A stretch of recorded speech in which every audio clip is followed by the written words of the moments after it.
ধর তোর divorce paper sign কর, তোর সাথে আমি আর সংসার করব না। এসব কি বলছো তুমি?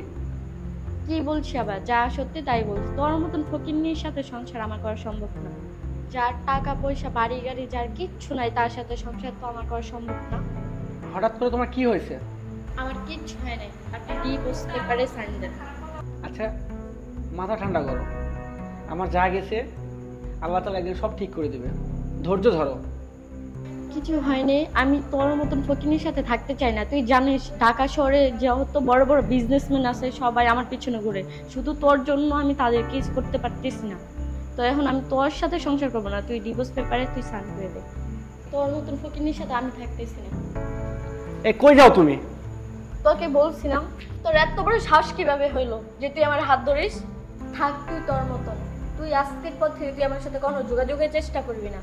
আর তোর মতন ফকিনের সাথে আমি তো বললাম যে সংসার করার জীবনে সম্ভব না আমার। তুই তোর রাস্তায়, আমি আমার রাস্তায়। তুই থাক, আমি যাই না। এ দাঁড়া,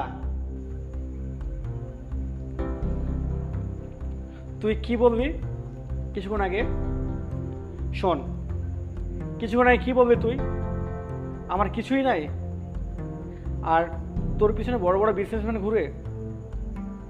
শোন, আমার কাছে সবই আছে, কিন্তু তোকে পরীক্ষা করার জন্য আমি এই নাটকটা করলাম আজ। মানে? শোন, যেদিন আমার ম্যানেজার বলল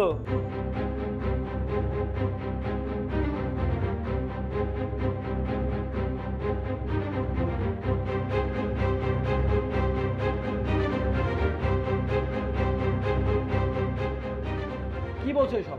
তোমার কি মাথা ঠিক আছে? স্যার কিছু যদি মনে না করে একটা বুদ্ধি দেই। আচ্ছা কি বুদ্ধি দিবা বলো?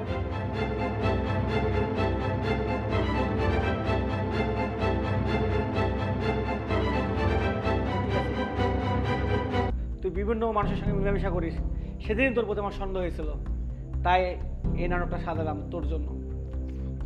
আর কি বলেছিলি তুই আমাকে ডিভোর্স দিবি?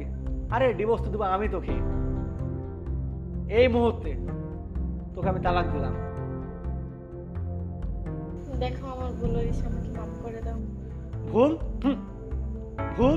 কিসের ভুল? শোন, ছেলেরা যখন টাকা ইনকাম করে না তখন পরিবারের জন্য, আর তোদের মতন মেয়েরা টাকাকে পুরার জন্য একে ধরে ওকে ধরে, বুঝছিস? ভালো হয়ে যা, ভালো হতে টাকা পয়সা লাগে না।